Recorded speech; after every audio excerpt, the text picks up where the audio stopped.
میرے عزیزو، نایاب مولانا کی تقریر کے بعد اس وقت میں ایک ایسی محترم شخصیت کی دہلیز فکر پر اپنی مخلصانہ درخواست پیش کرنے جا رہا ہوں۔ نہ فقط اتر پردیش، نہ فقط کرناٹک، تمل ناڈو، نہ فقط ہندوستان، بلکہ پورے دنیا اسلام میں جن کی ذات تعارف کی محتاج نہیں ہے، یقیناً یہ ملت اسلامیہ کی خوش نصیبی ہے کہ اللہ تعالیٰ نے ہمارے درمیان موصوف کو پیدا کیا۔ جہاں بھی جاتے ہیں آپ حضرات دیکھتے ہیں کہ نہ فقط پورے ہر جگہ پر امریکہ ادھر ادھر ساری اسلام کی تبلیغ کے لیے پہنچتے ہیں اور اسلام کا میسیج دیتے ہیں، غیروں کے سامنے بھی، جو نان مسلمس ہیں ان کے بھی سامنے ان کے پیغام، ایسے پیغام ملتے ہیں۔ عزیزو، میرے پاس وقت نہیں ہے کہ میں تفصیل سے ان کی خدمت میں پیش کروں، آپ حضرات کو سمجھا سکوں، اس لیے کہ یقیناً آنے والی شخصیت بہت بڑی شخصیت ہے، میرے پاس لفظ بھی نہیں ہے کہ میں کیسے ان کا تعارف کرا سکتا ہوں۔ بہرحال نہایت ہی ادب کے ساتھ میں پھر ایک مرتبہ شیعہ سنی یونٹی کی خدمت میں دعائیں پیش کرتے ہوئے کہ بہترین علماء کو، بہترین خطبہ کو آپ نے مدعو کیا ہے، ہمیں امید ہے کہ ہر سال یہ سلسلہ جاری رہے گا، ایسے علماء اور خطبہ کو آپ بلاتے رہیں گے۔ آئیے بڑے ادب کے ساتھ میں گزارش کرتا ہوں وائس پریزیڈنٹ مسلم پرسنل لا محترم المقام ڈاکٹر کلب صادق صاحب قبلہ سے تشریف لائیں۔ آپ حضرات ایک درود و شریف پڑھ کر ان کا استقبال کریں۔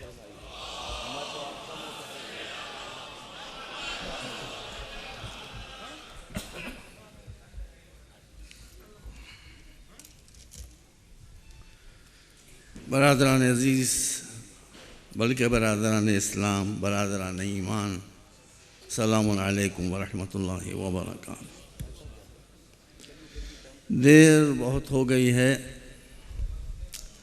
اس جلسے کی غایت اور بنیاد یہ ہے کہ سرکار حسینی کے نام پر اسلام کے مختلف فرقوں کو یکجا کر دیا جائے۔ میرا پہلا سوال یہ ہے کہ کیا ہندوؤں میں فرقے نہیں ہیں؟ مسلمانوں سے زیادہ فرقے ہندوؤں میں، مگر ان میں فرقے وارانہ جھگڑا کیوں نہیں ہوتا بھائی؟ کرسچنس میں فرقے نہیں ہیں، مسلمانوں سے زیادہ ہیں، لیکن آپس میں کبھی جھگڑا نہیں ہوتا۔ بدھسٹ میں فرقے ہیں، یہ مسلمانوں ہی میں آپس میں جھگڑے کیوں ہوتے ہیں؟ آپ نے کبھی نہیں سنا ہوگا کہ ہندوؤں میں آپس میں جھگڑا ہو رہا ہو۔ مسلمان بغیر لڑے رہتا ہی نہیں، ایک مرغہ بغیر لڑے نہیں رہتا، ایک مسلمان بغیر لڑے نہیں رہتا۔ ہم کو حکم علماء کرام تشریف فرمائے، مجھ سے بہتر، میں گھڑی سامنے رکھ لی ہے اور وقت مجھے معلوم ہے کتنا مجھے لینا ہے۔ تو ہر مسلمان اللہ کا پیرو ہے، مطیع ہے، اس کے رسول کا، اور مولا علی ان کو بھی سب مانتے ہیں۔ یہی تین شخصیتیں ہیں۔ کیا اللہ نے مسلمانوں سے کہا ہے کہ جب کبھی آپس میں کسی مسئلے میں اختلاف ہو تو اس کو لڑ کے طے کر لو؟ کہیں دکھائیں قرآن میں کوئی صاحب، کہیں دکھائیے قرآن میں، مجھے بھی قرآن یاد ہے، نہیں دکھا سکتے۔ قرآن نے تو یہ کہا ہے کہ وَلَا تَنَازَعُوا فَتَفْشَلُوا وَتَذْهَبَ رِيحُكُمْ، آپس میں لڑنا نہیں ورنہ بندھی ہوئی ہوا تمہاری اکھڑ جائے گی۔ رسول نے کہا ہے کہ آپس میں لڑنا، حضور نے خطبہ حجۃ الوداع میں جو خطبہ آپ نے دیا ہے اس میں یہ فرمایا ہے کہ مجھے اس بات کا اندیشہ نہیں ہے کہ تم مشرک ہو جاؤ گے، میں نے توحید کا بیج تمہارے دلوں میں اتنی مضبوطی سے بول دیا ہے کہ تم مشرک نہیں ہو سکتے، مگر مجھے اندیشہ اس بات کا ہے کہ تم آپس میں ایک دوسرے کو کافر قرار دے کے قتل کرنا شروع کر دو۔ ہوا کہ نہیں ہوا؟ مولا علی نے کیا فرمایا؟ انہوں نے فرمایا کہ اذا اشتبہت الامور فعلیکم بالقرآن۔ دیکھو، جب تمہارے درمیان اختلاف پیدا ہو جائے تو کسی کے پاس نہ جانا، گو اسٹریٹ ٹو قرآن، سیدھے قرآن کے پاس جاؤ۔ میں مولوی ہوں، میں پیسہ کھا سکتا ہوں، میں مولانا ہوں، مجھے ڈرایا جا سکتا ہے، قرآن کو نہ کھلایا جا سکتا ہے نہ ڈرایا جا سکتا ہے۔ اس لیے قرآن کا فیصلہ جو ہوگا وہ سب کے لیے واجب الاطاعت ہوگا۔ بھائی تو یہی تین چیزیں ہیں ہمارے، میں نے علی کا بھی نام لے دیا، یا ہم علی کی بات مانتے ہیں یا رسول کی بات مانتے ہیں یا قرآن کی بات، یہ تینوں تو کہتے ہیں کہ مل کے رہو، پھر یہ کون کہہ رہا ہے کہ لڑ کے رہو؟ وہ چوتھا کون ہے؟ مولا علی نے کہا، ابھی میں نے عرض کیا آپ کے سامنے کہ جب تمہیں آپس میں اختلاف ہو جائے تو گو ٹو قرآن، سیدھے قرآن۔ اب ہم کتاب الہی کے پاس آئے جس میں کوئی کمی و زیادتی نہ ہوئی ہے نہ ہو سکتی ہے صبح قیامت تک۔ ہم نے کہا ایک کتاب الہی تو بتا کہ ہمیں کون لڑا رہا ہے، غور سے سنیے گا، میں آیتیں پڑھتا نہ ہوں۔ کتاب الہی نے کہا اللہ نہیں لڑاتا، حضور رسول نہیں لڑاتے، مولا علی نہیں لڑاتے، ان الشیطان ینزغ بینہم، اللہ نہیں لڑاتا، رسول نہیں لڑاتے، علی نہیں لڑاتے، شیطان لڑاتا ہے۔ تو آپ جب کسی مجمع میں کسی ایسے مولوی ملا کو دیکھیں جو مسلمانوں کو لڑانے کی کوشش کر رہا ہے، سمجھ لیں کہ یہ مولانا نہیں ہے، یہ شیطان ہے۔ میں بالکل صاف آپ کے سامنے عرض کر رہا ہوں، مولا کے غلام ملائیں گے، شیطان کے ایجنٹ لڑائیں گے۔ میں آپ کے پاس حضور، آپ تمام اجلہ علماء ہیں، حضور حاجی صاحب، ہمارے یہاں شیعہ فرقے میں تقلید ہوتی ہے زندہ مجتہد کی۔ 3 مجتہد حال میں بہت بڑے گزرے ہیں، ایک تو آیت اللہ خمینی، ایک جو ایران کے رہنما ہیں آیت اللہ خامنئی، اور ایک عراق میں آیت اللہ سستانی۔ میں ابھی شعبان کے مہینے میں کربلا معلیٰ گیا تھا، 3 گھنٹے کے لیے میں گیا تھا نجف اشرف، جہاں ان کا قیام ہے آیت اللہ سستانی کا۔ زیادہ تر شیعہ حضرات، میں کہہ سکتا ہوں 70-80% آیت اللہ سستانی کے مقلد ہیں۔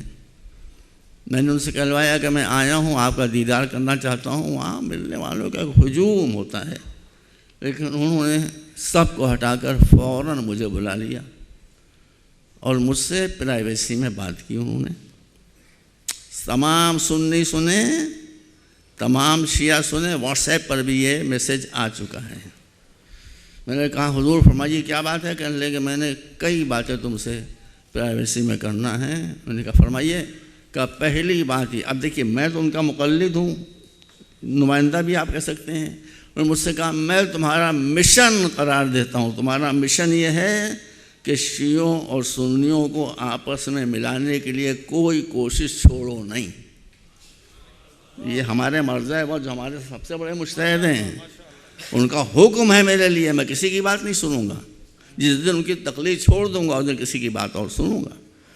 انہوں نے فرمایا کہ شیعوں اور سنیوں کو ملانے کی کوئی کوشش تم چھوڑ نہ دینا۔ میں نے کہا میں تو پہلے ہی سنیوں کو بھائی کہتا ہوں، کہا یہی تو غلطی کرتے ہو۔ اب میں ڈر گیا، میں نے کہا کہ میں سنیوں کو تو پہلے ہی سے بھائی کہتا ہوں، کہ یہی تم چاہتے ہیں تم ان کو بھائی نہ کہو۔ میں ڈر گیا، میں نے کہا پھر میں کیا کہوں؟ اب بھائی سے بڑا کون ہوتا ہے؟ وہ کہا نہیں تم سنیوں کو حضور بھائی بولنا۔ انہوں نے فرمایا اتنا بڑا مجتہد، 90 سال کی اس کی عمر، کہا کہ میں تم کو حکم دیتا ہوں کہ تم سنیوں کو بھائی نہ کہو، ان کو اپنی جان کہو، اپنی روح کہو، اور زبان سے نہ کہو بلکہ ان کی مشکلوں کو اپنی مشکلوں پر ترجیح دو، ان کے مسائل کو اپنے مسائل کے اوپر ترجیح دو۔ دشمنی کرو گے دشمنی کاٹو گے، محبت کرو گے محبت کاٹو گے۔ اور فرمایا آپ نے، میں نے پرسنل بورڈ کے جلسے جے پور میں تھا، وہاں بھی کہا تھا، اور پھر کئی لاکھ کا مجمع تھا کہ میں آپ کو گلے لگاتا ہوں، آپ میرا گلا کاٹیں گے گلے لگائیں گے۔ سب نے کہا ہم آپ کو گلے لگاتے ہیں۔ اس لیے میں آپ کو متوجہ کرنا چاہتا ہوں، یہ بہت وائس مشورہ ہے، آپس میں محبت کیجیے۔ آپ کے خلاف جو طاقتیں ہیں وہ بہت بدماش ہیں، بہت کمینی ہیں۔ میری والدہ عراق سے ہیں، انتقال ہو گیا ان کا ضعیفی میں عراق گاؤں گاؤں کوچا کوچا میرا دیکھا ہوا ہے۔ عراق میں شیعہ سنی نام کا کوئی مسئلہ ہی نہیں تھا۔ جس دن سے حضرت امریکہ تشریف لائے شیطان آیا، لڑائی شروع ہو گئی۔ ان الشیطان ینزغ بینہم، 2 شیطان ہیں اس وقت، ایک اسرائیل ایک امریکہ، جو عالم اسلام کو آپس میں لڑا کر اپنا الو سیدھا کرنا چاہتے ہیں۔ تو انہوں نے مجھے فرمایا ہے کہ تم مسلمانوں کو آپس میں ملاؤ اور ان کو لڑنے نہ دو۔ میں نے جہاں یہ پیغام دیا ہے مسلمانوں نے، شیعوں اور سنیوں نے دونوں نے اسے قبول کیا ہے۔ مجھے امید ہے کہ یہ جو یونٹی مشن ہے یہ یہاں بھی انشاءاللہ پھیلے گا، پھولے گا۔ آپس میں آپ ایک رہیں گے۔ جب آپ آپس میں ایک رہیں گے تو وہ ایک بھی آپ کے ساتھ رہے گا، اور آپ اگر الگ الگ رہیں گے تو وہ بھی آپ سے منہ پھیر کر الگ ہو جائے گا۔ یہ تو تھی اتحاد کی بات۔ بڑی اچھی اچھی تقریریں یہاں کے اوپر ہوئی ہیں۔ میں نے اپنا وقت رکھا ہے 25 منٹ، اگر آپ اجازت دیں۔ 5-6 منٹ ہو چکے ہیں۔ دیکھیے بات یہ ہے، قرآن مجید میں ہے یا ایھا الذین آمنوا استجیبوا للہ وللرسول اذا دعاکم لما یحییکم۔ اے صاحبان ایمان، جب اللہ اور اللہ کا رسول، اے مسلمانوں، اے شیعوں، اے سنیوں، جب اللہ اور اللہ کا رسول تم کو بلائیں ایک ایسے پیغام کی طرف کہ جو تم کو زندگی دے دے، جو تمہیں جیون دے دے، جو تمہیں لائف دے دے، تو ان کے پیغام پر اپنے زبان سے لبیک نہ کہو، اپنے عمل سے لبیک کہو۔ اگر اپنے عمل سے لبیک کہو گے تو تم زندہ ہو جاؤ گے۔ مجھے بہت مشکل پڑ رہی ہے، میں بات پھیلی ہوئی ہے اور میں وقت کا پابند ہوں، دیکھتا ہوں کہاں تک۔ اب ہم کو یہ دیکھنا پڑے گا کہ اسلام کسے زندہ کہتا ہے، کسے مردہ کہتا ہے۔ ایک دو باتیں سن لیجیے۔ اسلام ہم کسے زندہ کہتے ہیں؟ جو پان چبا رہا ہو، جو گٹکا کھا رہا ہو،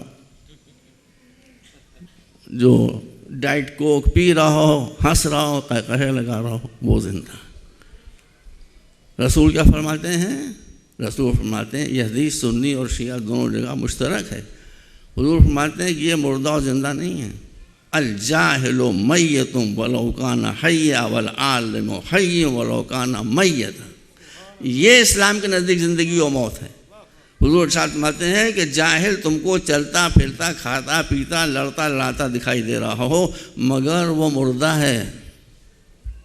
جہالت موت ہے، الٹریسی موت ہے، اگیانتا موت ہے۔ تعمیر مجھے آتی نہیں، جو زبانیں آتی تھی اسے میں نے کہہ دیا آپ کے سامنے۔ اور حیات کیا ہے؟ والعالم حی ولو کان۔ عالم کا جنازہ جا رہا ہے، کاندھے پر لیے جا رہے ہو، مگر اگر وہ عالم ہے تو وہ مردہ نہیں ہے، وہ زندہ ہے۔ اس لیے تقریر کے پہلے حصے میں آپ سے بالکل دو چار کی طرح سے کہہ دیتا ہوں، چاہے دنیا اس کے خلاف کہے گی، میں ٹس سے مس ہونے والا نہیں ہوں۔ شیعہ سنیوں کے دشمن نہیں ہیں، سنی شیعہ کے دشمن نہیں ہیں، جہالت دونوں کی دشمن ہے۔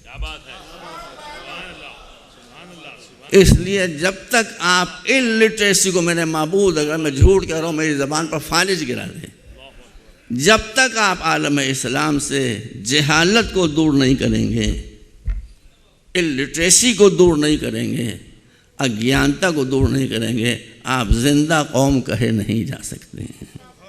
جہالت جہاں آتی ہے وہاں کمزوری ہوتی ہے، علم جہاں آتا ہے وہاں طاقت ہوتی ہے۔ دوسری بات جو میں آپ کی خدمت میں عرض کرنا چاہتا ہوں، سرکار سید الشہداء کے لیے یہ لکھا ہوا ہے، بالکل صحیح لکھا ہوا ہے کہ حسین زندہ ہے۔ حسین تو زندہ ہے، وہ تو زندہ ہیں اور قیامت تک زندہ رہیں گے، بٹ واٹ اباؤٹ یو؟ آپ زندہ ہیں کہ نہیں؟ مسئلہ یہ ہے، حسین تو زندہ ہیں مگر ہم مردہ ہیں۔ سمجھ رہے ہیں بات آپ؟ حسین زندہ ہے مگر ہم مردہ ہیں۔ ایک زندہ بیج لے لیجئے گیہوں کا، اس بیج کو زندہ زمین میں ڈال دیجئے، بیج بھی زندہ ہے، زمین بھی زندہ ہے، وہاں پر گیہوں کا درخت نکل آئے گا۔ لیکن اگر آپ نے زندہ بیج کو مردہ زمین میں ڈال دیا تو ملے گا کچھ نہیں، وہ بیج بھی تباہ ہو جائے گا۔ زندگی سے فائدہ اٹھانے کے لیے خود بھی زندہ ہونا ضروری ہوتا ہے۔ آپ حسین کی زندگی سے فائدہ اٹھا سکتے ہیں مگر اس کے لیے خود بھی آپ کو زندہ ہونا پڑے گا، اس کے بغیر مسئلہ حل نہیں ہو سکتا ہے۔ اب حسین و یزید کا مسئلہ کیا تھا؟ میں تو سنی حضرات سے بہت قریب ہوں، میں خوب جانتا ہوں سنی کیسے ہیں۔ بہت سے سنی ایسے ہیں جو شیعوں سے زیادہ حسین سے محبت کرتے ہیں۔ واللہ ہمیں قسم کھا کے کہتا ہوں شیعوں سے زیادہ محبت کرتے ہیں۔ ارے بھائی یہاں یزید کا ذکر نہیں کیا گیا، میں کیے دے رہا ہوں، وہ بھی ایک سنی کی زبانی۔ خواجہ حسن ثانی نظامی، ان سے کسی نے کہا کہ حسین کا قتل تو ابن زیاد اور پسر اسعد اور شمر و خولی نے کیا تھا، یزید تو بہت دور بیٹھا ہوا تھا، آپ یزید کو برا بھلا کیوں کہتے ہیں؟ اور وہ تو جیسے آدمی تھے۔ انہوں نے کہا بھائی مجھے تو آپ کی عقل کتے سے بھی کم دکھائی دیتی ہے۔ یہ خواجہ حسن نظامی نے کہا کہ مجھے تو آپ کی عقل کتے سے بھی، کہا آپ مجھے کتا بنا کر نہیں، بگڑنے کی بات نہیں ہے، ایک بات بتائیے، کہنے فرمائیے، کہنے لگے کہ اگر آپ دور سے کتے پر ڈھیلا ماریں تو کتا ڈھیلے پر بھونکے گا یا آپ پر بھونکے گا؟ اگر آپ دور سے کتے پر ڈھیلا مارے تو کتا ڈھیلے پر بھونکے گا کہ آپ پر بھونکے گا؟ اس نے کہا ہم پر بھونکے گا۔ کہا کہ وہ شمر و ابن زیاد و خولی یہ سب تو ڈھیلے تھے، پھینکنے والا یزید تھا۔ یہ سب اہل سنت، آپ لوگ ایک دوسرے سے قریب ہوئیے، ایک دوسرے کے عقائد کو سمجھیے۔ قرآن عقیدے کا مسئلہ کوئی اختلافی تھوڑی ہے۔ سرکار آپ بتائیے عقائد خمسہ قرآن مجید میں ہے کہ نہیں ہے؟ جو شخص بھی عقائد خمسہ کا قائل ہے وہ مسلمان ہے، مسلمان ہے، وہ مسلمان رہے گا۔ سمجھ رہے ہیں آپ؟ اب سرکار سید الشہداء حضرت امام حسین، بس میں سمیٹ رہا ہوں بات کو، اتنی بڑی قربانی کیوں دی؟ اتنی بڑی قربانی میں ایک جز پیش کروں گا خالی آپ کے سامنے، بات تو بہت لمبی ہے۔ وہ اس لیے پیش کی کہ یزید کے زمانے کے آتے آتے اسلام کی ہر شے اپ سائڈ ڈاؤن ہو گئی تھی، سر کے بھل کھڑی ہو گئی تھی، الٹا بالکل۔ میں واللہ قسم کھا کے آپ کے سامنے کہہ رہا ہوں، اس میں کوئی ذاتی اناد یا دشمنی کی بات نہیں، میں صرف ایک جہاد کو لے رہا ہوں۔ اب جہاد کا ٹاپک بہت لمبا ہے، میری بھی 5 تقریر ہوئی تھی جہاد کے اوپر لکھنؤ میں، اس میں نے جہاد کے احکام بتائے تھے، جہاد کا فلسفہ، لیکن یہاں اتنا وقت نہیں ہے۔ میں جہاد کے ایٹیکیٹس بتاتا ہوں آپ کو، جہاد اسلامی کا اخلاق بس سن لیجیے، یہ ختم ہو جائے گا جلدی۔ جہاد اسلامی کے ایٹیکیٹس میں یہ ہے کہ آپ دشمن پر بھی ضروریات زندگی، نیسیسٹیز آف لائف کو بند نہیں کر سکتے۔ دشمن مشرک ہو، کافر ہو، کیسے ہی ہو، آپ لڑ سکتے ہیں مگر اس پر پانی بند نہیں کر سکتے۔ سرکار آپ فرمائیے، خیبر کا قلعہ فتح نہیں ہو رہا تھا، ایک مقدس صحابی نے حضور سے آ کر کہا حضور یہ قلعہ فتح نہیں ہو رہا ہے، مجھے ایک ایسی ترکیب معلوم ہے کل فتح ہو جائے گا۔ یہ وہ کون سی ترکیب ہے؟ کہا اس قلعے کے اندر جو واٹر سپلائی کی لائن ہے وہ مجھے معلوم ہے کہ پانی کہاں سے آ رہا ہے، وہ جا کر میں بند کیے دیتا ہوں، پیاسے رہیں گے سرنڈر کر دیں گے۔ مسلمانوں سنو اللہ کا واسطہ، صحابی کا مشورہ، مقدس صحابی کا، کہ میں پانی واٹر سپلائی کی لائن بند کیے دیتا ہوں، یہ بھی سرنڈر کر دیں گے۔ حضور نے کہا صبح قیامت تک خیبر فتح نہ ہو مگر میں انسانوں پر پانی بند نہیں کر سکتا۔ بھائی یہ ہے ایٹیکیٹ، یہ جہاد کا۔ جہاں تک بات میں گھڑی کی سوئی دیکھ رہا ہوں، اجازت دے گا وہیں تک پڑھوں گا، بہت چیزیں رہ جائیں گی۔ اور کیا آپ نے پھر صفین کے میدان میں امیر شام نے پانی بند کر دیا تھا، واقعہ میں بہت کٹ کر رہا ہوں، علی کے لشکر نے جا کر چھین لیا، مالک اشتر نے پانی بند کر دیا۔ اب ادھر ویلا ہوئی کہ پانی پانی پانی، تو کسی نے مشورہ دیا کہ کچھ جوانوں کو مشکیزے کاندھوں پر رکھ کر علی کے پاس بھیج دو، دیکھو ابھی پانی مل جائے گا۔ دشمن کے سپاہی مولا علی کے خیمے کے پاس آئے، الاتش کا آواز کہ پانی پانی، کیا پانی نہیں؟ کہا پانی تو آ گیا ہے۔ کہا کہ دشمن کے سپاہی، ارے کیا مالک ہے دشمن پر پانی بند کر جائے؟ کہو قبضہ تمہارا ہوگا مگر پانی کسی پر بند نہیں کیا جائے گا۔ یہ ہے سنت رسول کی پیروی۔ اور میں آپ بتانا چاہتا ہوں کہ جو رسول کی سنت تھی وہی علی کا طریقہ تھا، وہی حسین کا اس ایمرجنسی میں بھی طریقہ تھا۔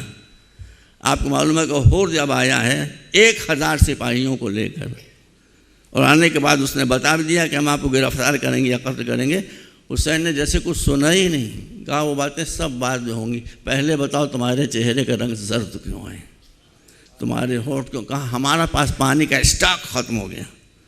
کہا اچھا پانی کا اسٹاک ختم ہو گیا تمہارے پاس؟ تمہارا خون بہانے آئے مگر ہم تم کو پیاسا مرنے نہیں دیں گے۔ آپ نے اپنے حساب سے فرمایا کہ ہمارے پاس بہت پانی ہے، ان سب کو پانی پلا دو۔ بھائی انسان تو انسان، وہ جن گھوڑوں پر بیٹھ کر آئے تھے ان کی بھی زبانیں نکلی ہوئی تھیں، جنگ گویا شروع ہو چکی ہے، مگر امام نے کہا ان گھوڑوں کو بھی پانی پلا دو۔ آپ سب سنی اور شیعوں سے میں پوچھنا چاہتا ہوں، 1000 سوار اور 1000 گھوڑوں کو جو پانی حسین نے اپنے دشمن کو پلا دیا، یہ پانی اگر باقی رہتا تو کیا اصغر پیاسا رہ سکتا تھا؟ یا بی بی سکینہ پیاسی رہ سکتی تھی؟ ان کی پیاس کو مولا نے برداشت کیا مگر دشمن کی پیاس نہیں دیکھ سکے، اس لیے کہ اسلام کے ٹکٹ یہ ہے کہ دشمن پر بھی پانی کو بند نہیں کیا جا سکتا۔ اور جو میں نے بات آپ کے سامنے رکھ کی کہ یزیدی لشکر نے، یزیدی حکومت نے بالکل اپ سائڈ ڈاؤن کر دیا تھا۔ یہاں امام حسین گھوڑوں کو پانی پلا رہے جن کی زبان منہ کے باہر نکلی ہوئی تھی، کربلا میں ایک 6 مہینے کا بچہ ہے جس کی زبان باہر نکلی ہوئی، اس کو پانی نہیں دیا گیا اور تیر ظلم سے اس کو شہید کر دیا۔ اسلامک ایٹیکیٹ یہ ہے، اب میں گھڑی کو دیکھ رہا ہوں، اسلامک ایٹیکیٹ یہ ہے کہ اگر میدان جنگ سے دشمن بھاگ رہا ہے تو تم اس کا پیچھا نہیں کر سکتے۔ جب وہ خود بھاگ رہا ہے لیٹ ہم گو، اس کو جانے دو۔ مولا علی جس گھوڑے پر بیٹھ کر آتے تھے وہ گھوڑا تھا ہی نہیں۔ شہنشاہ حبش نجاشی نے رسول اللہ کو ایک پونی بھیجا تھا، پونی کہتے ہیں ٹٹو کو، اب تمل میں کیا کہتے ہیں مجھے پتہ نہیں، سمجھ گیا ٹٹو آپ جو دوڑ ہی نہیں پاتا، گدھے اور گھوڑے کے بیچ کی چیز ہوتی ہے، وہ دیا۔ لوگوں نے کہا یا علی آپ کی تو ہر چیز نرالی ہے بالکل، اسی کا نام تھا دلدل، اس جانور کا نام تھا۔ کہا کہ عرب کے شہ سوار اتنے تیز رفتار گھوڑوں پر بیٹھ کے آتے ہیں، ابھی ٹٹو پاتے ہیں جو بیچارہ چل ہی نہیں پاتا۔ آپ نے کہا ان کے لیے وہی مناسب ہے، میرے لیے یہی مناسب ہے۔ کہا کیوں؟ کہا تیز رفتار گھوڑے پر بیٹھ کر وہ آئے گا جو پہلے سے دل میں نیت لی ہو کہ موقع پڑے گا تو بھاگوں گا، اور بھاگے گا تو پیچھا کروں گا۔ مجھے نہ بھاگنا ہے نہ بھاگتے کا پیچھا کرنا ہے۔ اسلام نہ بھاگنے کی اجازت دیتا ہے نہ بھاگتے کا پیچھا۔ یہ سب ایٹیکیٹس ہیں جو میں آپ کو بتا رہا ہوں۔ امام حسین کے سامنے کتنے لوگ آئے اور جب انہوں نے پیٹھ پھیری میدان جنگ سے تو امام حسین نے ان کا پیچھا نہیں کیا۔ ایک ایٹیکیٹ یہ ہے کہ اگر دشمن تمہارے خون کا پیاسا زخمی ہو گیا، اب اس سے وہ جنگ کرنے کے قابل نہیں رہ گیا، اب اس سے تم نہیں لڑ سکتے ہو۔ سلیم بن قیصبہ لشکر یزیدی کا ایک سپاہی تھا، اس نے امام پر حملہ کیا، امام نے جوابی وار کیا، اس کی دونوں ٹانگیں کٹ گئیں، سلیم کی زمین پر وہ گرا۔ امام ہاتھ میں تلوار لیے ہوئے آگے بڑھے، وہ ڈر گیا، وہ سمجھا کہ امام کہا تم کو اسلام کا اصول جنگ نہیں معلوم؟ اسلام میں بس اسی وقت تک دشمن سے جنگ کی جاتی ہے جب تک وہ بھی جنگ کرنے کی پوزیشن میں ہو، اور اگر جنگ نہ کر سکتا ہوں تو پھر اسے جنگ نہیں کی جا سکتی۔ میں تجھ پر حملہ کرنے نہیں آ رہا ہوں، میں تو یہ پوچھنے آ رہا ہوں کہ تیرے قبیلے کے لوگ کہاں ہیں، بتا وہ کہاں ہیں، تاکہ میں ان کو بلاؤں اور بلانے کے بعد ان کے حوالے کر دوں کہ وہ لے جا کر تیرا علاج کریں۔ دیکھا نا ہمیں کیا وقت جو ہے وہ ختم ہو گیا۔ یہ اسلام کے ایٹیکیٹس ہیں۔ اسلامی جہاد کے ایٹیکیٹس میں آپ عورتوں کے خیمے پر حملہ نہیں کر سکتے، عورتوں کی بے حرمتی، کافر عورتوں کی بے حرمتی آپ نہیں کر سکتے، ان کے سر سے چادریں نہیں چھین سکتے، ان کے کانوں سے زیورات، ہاتھوں سے زیورات نہیں نوچ سکتے۔ کربلا میں کیا ہوا؟ کربلا میں امام حسین نے اسلامک ایٹیکیٹس کی، جہاد کے ایک اتنی سی بات کی پیروی کی۔ میں نے ایک مغبہ میں لکھا تھا، میں نے بھی زیادہ کھل کے نہیں لکھا تھا، لوگوں کو غلط فہمی ہو گئی، آج کی مجلس میں چاہتا ہوں کہ میں اشارہ کر دوں۔ سورہ مائدہ کی 32ویں 33ویں آیت پڑھی ہے، اس میں ارشاد ہوتا ہے کہ یہ مشرکین جو تم سے جنگ، ترجمہ کر رہا ہوں، یہ مشرکین جو تم سے جنگ کر رہے ہیں، زمین میں فساد پھیلا رہے ہیں، بے گناہ لوگوں کو قتل کر رہے ہیں، ان کی یہ سزا ہے، یہ سزا ہے، یہ سزا ہے، یہ سزا ہے۔ مگر اس کے بعد کیا ہوتا ہے؟ إِلَّا الَّذِينَ تَابُوا وَأَصْلَحُوا مِن قَبْلِ أَن تَقْدِرُوا عَلَيْهِمْ فَإِنَّ اللَّهَ غَفُورٌ رَحِيمٌ۔ یہ اسلام ہے بھائی، یہ اسلام ہے، سمجھیے۔ یہ اتنا قتل و غارت کیا، انہوں نے اتنا فساد مچایا ہے، لیکن ہم رحمان و رحیم ہیں۔ تمہارا ان پر قابو ہو، اس سے پہلے اگر انہیں توبہ کر لی اور واقعی اپنے کردار کو بدل لیا تو اللہ معاف کرنے پر تیار ہے۔ اس کی مثال بھی کربلا میں موجود ہے۔ بات میں ختم کر رہا ہوں۔ حسین خیمے سے باہر نکلے ہیں، پورا چمن فاطمہ کا پامال ہو چکا، عباس شہید ہو چکے، اور محمد شہید ہو چکے، علی اکبر شہید ہو چکے، 6 مہینے کا بچہ وہ بھی شہید ہو چکا۔ اب بہنوں اور بیویوں کو رخصت کرنے کے بعد، واللہ آپ تاریخیں پڑھی، میں نے پڑھا ہے خود، بہن کو رخصت کرنے کے بعد، اہل حرم کو رخصت کرنے کے بعد، بی بی زینب سے یہ روایت ہے، فرماتی ہے کہ میرا بھائی خیمے کے باہر نکلا تو تھوڑی دیر کے بعد میرے کان میں آواز آئی۔ بھائی یہ شاعری تھوڑی ہے، یہ واقعہ تاریخ ہے۔ بی بی زینب کی وہ کہتی میرے کان میں آواز آئی میرے بھائی کی، عباس جب تم جا رہے تھے تو میں نے تمہیں سوار کیا تھا، اب میں جا رہا ہوں شہید ہونے کے لیے، مجھے سوار کر دو آگے۔ بیٹا علی اکبر آؤ مجھے سوار کر دو۔ بس زینب نکل آئی، فرماتی ہیں کہ نہ عباس ہیں نہ علی اکبر، قاسم ہے، کوئی نہیں ہے، آئیے میں آپ کو گھوڑے پر سوار کر دوں۔ یہ سب تفصیلات چاہتی تھی لیکن وقت ختم ہو گیا، میں 2 منٹ میں ختم کر رہا ہوں۔ اب بی بی زینب کہتی ہیں کہ جب میرا بھائی گھوڑے پر سوار ہو گیا، بھائی فرماتی ہیں کہ جب میرا بھائی گھوڑے پر سوار ہو گیا تو میں نے پہلی مرتبہ دیکھا کہ میرا بھائی رو رہا ہے، رو رہے ہیں، میرا بھائی صابر رو رہا ہے۔ کہا بھیا کیوں رو رہے ہیں؟ کیا اکبر یاد آ گیا؟ کہا نہیں۔ عباس برابر کا بھائی یاد آ گیا؟ کہا نہیں۔ 6 مہینے کا بچہ یاد آ گیا؟ نہیں۔ تیروں کی تکلیف ہے؟ کہا نہیں۔ پیاس کی شدت ہے؟ کہا نہیں۔ امام نے فرمایا کہاں تک تم سوال کرتی جاؤ گی بہن، میں تم کو بتا ہی دیتا ہوں کہ میں کیوں رو رہا ہوں۔ واللہ امام نے انہی منحوس دشمنوں کی طرف اشارہ کر کے کہا میں ان پر رو رہا ہوں، یہ جو میرے قاتل ہیں، یہ جو میرے بچوں کے مارنے والے ہیں، سب کی جان لینے والے ہیں، میں انہی پر رو رہا ہوں۔ اے میری بہن زینب، میرے سینے میں میرے نانا رسول کا دل ہے، میرے بابا علی کا دل ہے، میں ان سے کہہ رہا ہوں کہ یہ اب بھی معافی مانگ لیں، یہ اب بھی اظہار ندامت کر لیں تو سب کو معاف کرنے کے لیے تیار ہو۔ آپ دنیا کی جنگوں کی تاریخ میں ایک مثال مجھے ایسی پیش کر دیں کہ جہاں یہ نمونہ رحم و کرم کا دکھائی دے رہا ہو۔ وقت ختم ہو گیا میرا جو میں نے رکھا تھا، دل میں تمنائیں بہت رہ گئیں۔ میں آپ حضرات سے نصیحت کرتا ہوں، سنیوں سے بھی اور شیعوں سے بھی، دیوبندیوں سے بھی اور بریلویوں سے بھی، اللہ کے نام پر میں آپ سے اپیل کر رہا ہوں، اگر قرآن نے کہا ہو کہ مسلمان لڑ کر اپنا مسئلہ حل کریں گے، میری بات قطعاً نہ سنیے، میں ایک سگے دنیا ہوں، قرآن کی بات سنیے۔ قرآن نے اگر کہیں نہیں کہا ہے، ہر جگہ یہ کہا ہے کہ مل کر رہو، آپس کے جو جھگڑے ہیں اس کو بات چیت سے طے کر لو، تو اگر آپ نہیں کر رہے ہیں یہ اور لڑ رہے ہیں آپس میں، تو آپ میری مخالفت نہیں کر رہے ہیں، اپنے رب کی مخالفت کر رہے ہیں، اور وہ قیامت میں آپ سے سوال کرے گا کہ تم نے ہماری ہدایتوں کو نظر انداز کیوں کیا۔ میرے عزیزوں، وقت کے دھاروں کو پہچانیے۔ ایک آخری بات کہہ دوں، میں امریکہ گیا تھا،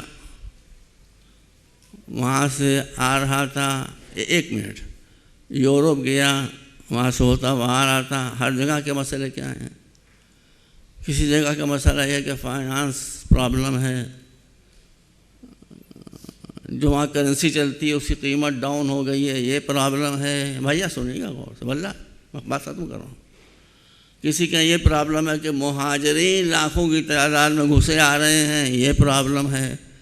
دنیا میں کوئی ملک ایسا نہیں ہے کہ جہاں پرابلم نہ ہو۔ ہمارے دیش کی خصوصیت یہ ہے کہ نہ یہاں فائنینشل پرابلم ہے، نہ مہاجروں کی پرابلم ہے۔ یہاں کی پرابلم کیا ہے؟ گائے۔ جسٹ امیجن، یہاں کی پرابلم ایک جانور ہے۔ ذرا غور کیجیے، یہ دیش کدھر جا رہا ہے؟ میں ہندوؤں سے محبت کرتا ہوں، ایسی بات تھوڑی ہے بھائی۔ وہ کہتے ہیں کہ ہمارے جذبات مجروح ہیں، قطعاً مسلمان گائے کے گوشت چھوڑ دیں، بیف نہ کھائیں، نو پرابلم، مر تھوڑی جائیں گے۔ لیکن آپ یہ بھی تو دیکھیے کہ دنیا کہاں جا رہی ہے، ہم کہاں جا رہے ہیں۔ یہاں مسئلہ ہمارا گائے ہے، تو غور تو کیجیے، گائے مسئلہ ہونے کے لائق ہے، لیکن مسئلہ ہمارا گائے ہے۔ اس لیے کہ یہاں کی جتنی رعایا وہ خود بھی گائے سے کم بدھو نہیں ہیں. تو جیسے جیسے لوگ ہیں ویسے ہی مسا. یہ سب بدماشی ہے. میں ڈرتا ورتا نہیں ہوں کسی سے. مجھے اس دیش سے پیار ہے, اس دیش سے محبت ہے. وقت پڑے گا تو میں دکھا بھی دوں گا عملی کتنا مجھے اس دیش سے پیار ہے.